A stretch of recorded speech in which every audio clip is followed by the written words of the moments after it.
man, I'm living aspiration. Cutting off heads, I'm straight with decapitation. Yeah, welcome back everybody. Hope everybody's been having a good day so far. And I wanted to do another video today, and this one's going to be more on a personal level.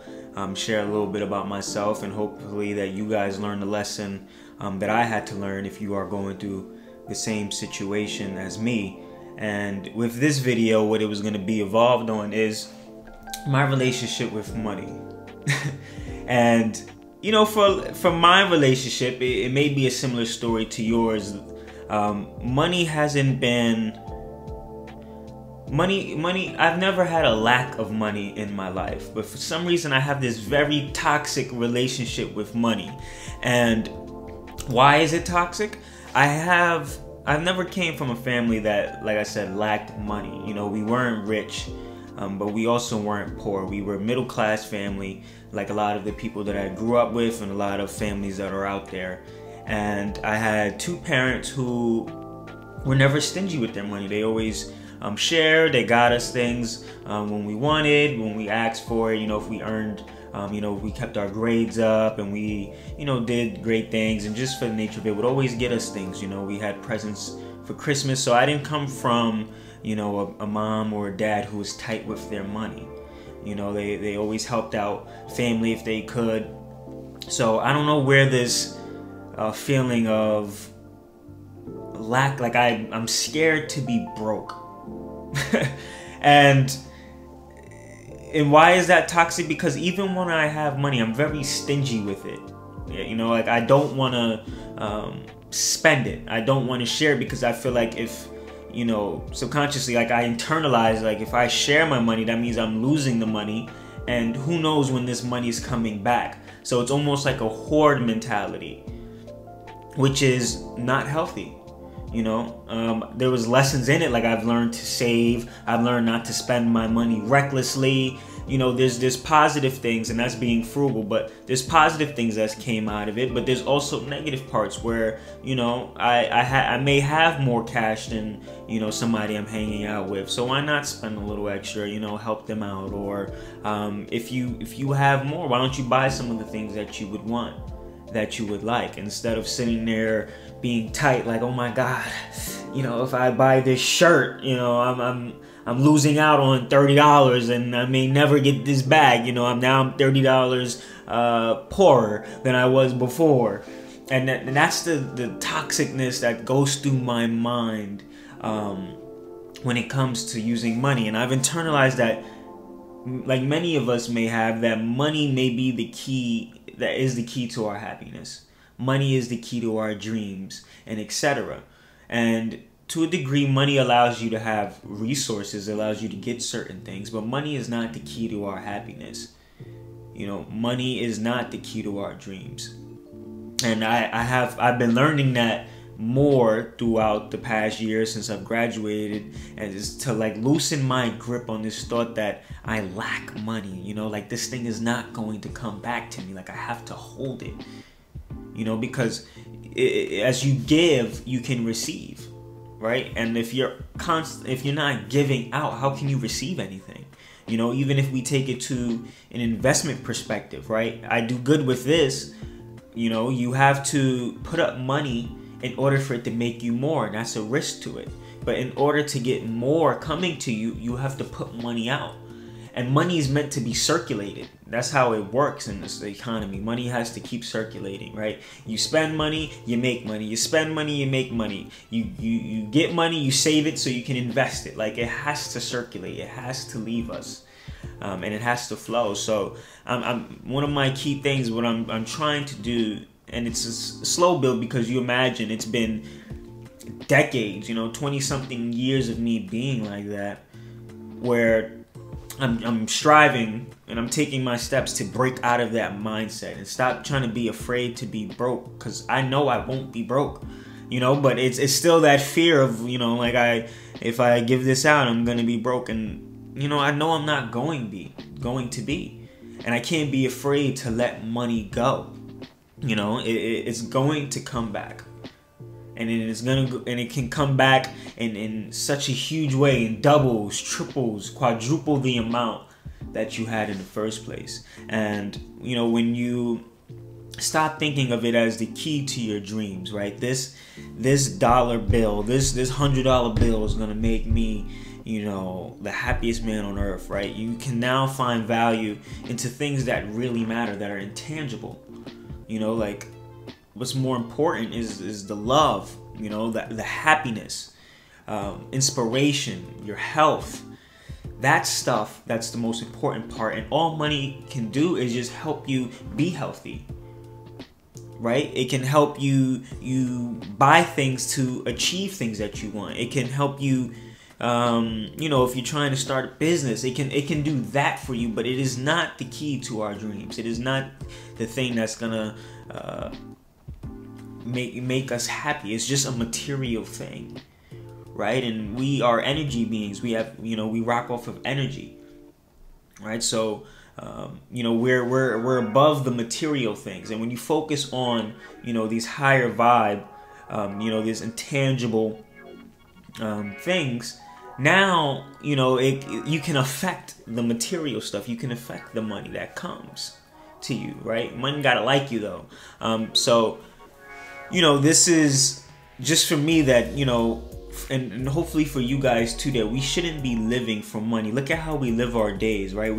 We spend our days, and don't get this wrong, I know we also need money in our lives. Don't get that, you know, I'm not saying that we don't, but we have to focus on things that make us happy, and in the result we can get money from that. Money is in abundance. Money is everywhere, right? There's never a lack of money in this world. We can always find a way to get it.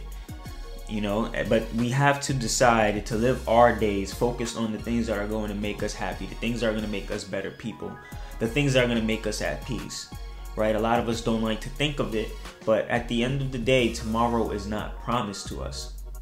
And if today was our last day, will we be happy with what we're doing?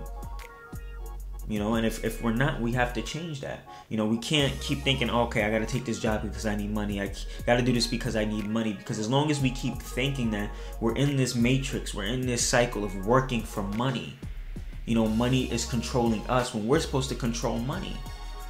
You know, I look at it as tools, right? When we have, like, for example, social media isn't a bad thing. But if it controls you, that's toxic. But you can control social media. Right? These things were introduced to us to enhance our lives, not to take over our lives, not to control our lives. And that's the same for money. It's there, but it's not meant to control us. You know, we control it. If we can find ways to do things we love to do and still make money. It doesn't have to be, you know, I focus on money and I have to give up happiness, or I have to give up on my relationships, because that's what I was doing. I was zoned in the past, you know, 4 years when I graduated on, like, okay, here's the grind. We're going to get this money and this and that. Now, did it have some benefits to it? Yes, I was able to accumulate, you know, a great portion of income. But at the same time, I learned how toxic it was to my mind, how little I was starting to go out and hang out with people, how, you know, I wasn't doing the things that I love to do, things that really brought me enjoyment, little things. It could be simple things as just playing video games, right? Like, I was like, okay, I gotta stop the video games if I want to be wealthy, if I want to get to where I want to get to. And in reality, that's not true, right? And that's just a small thing. But the point is that I was in this zone of, okay, it's just money hungry time. Right? And I can't spend this money because I need all of this money to save it so I can get to where I want to get to. No. Right? We can budget our money. And that's why I have to tell myself, like, you're good. You're already saving. You're already investing this. You already have this allocated to this. You can spend the rest of that. That's what it's there for, to get you things that you enjoy doing. It doesn't mean you spend it aimlessly, but you do it for things you love to do. Travel and things like that. That's what it's there for. Right, you can't hold it, right? What do they say? You know, you can't take the money to the grave with you. You only get this one lifetime. So, yes, at a degree, you use it some for the future of thinking about your children, thinking about the next generation, thinking about, you know, if for those that, you know, we want to retire and things like that. Yes, but then the portion has to be spent. You have to enjoy yourself, and that's what I've been learning, is I have to enjoy myself. I have to learn to stop being so stingy with this money and let it loose. right? Keep that circulation going. And you know, that was my message for you guys too, is, you know, if you are somebody who's similar to me, is to understand, like, money will come to us. We don't have to hoard it. It is not good to hoard. You give and you receive. You give and you receive, and you can receive in larger amounts. And trust in yourself, right? It's a lack of trusting in myself to think that, you know, if I give this up, I'll never get it back. That's a lack of trust. That's a lack of faith, and that's a lack of belief in oneself as well, and as well as the universe, you know, as well as the universe. So to get out of that mindset, to get out of that lack mindset, because abundance isn't a material, abundance is the inside. Do you feel abundant, right? There's people that feel abundant and they don't have as much material possessions. So abundance is an inner thing. It's not outer, and we use it based off of our outer material. When we are, you know, though we live in these material bodies, we are also spirits at the same time, right? We're energy at the same time. So we're focused in on the outside world, that this gives me validation. This is what determines my abundance, when abundance is the feeling you can have inside. Just like happiness is internal.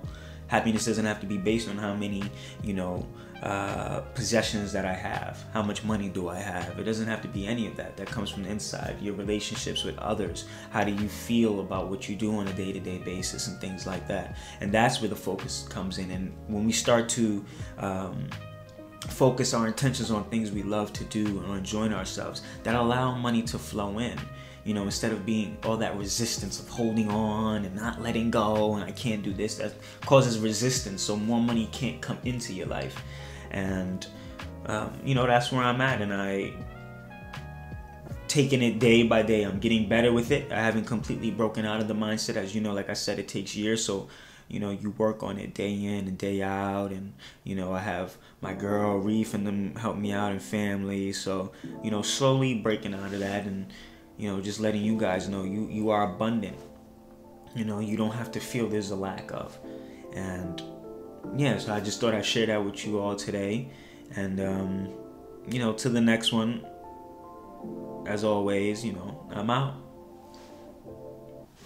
Pray when it's time to ride, I never crash like Susie. Lyrics make you woozy, inspired by Juicy. The way to branch out is to kill all of these loose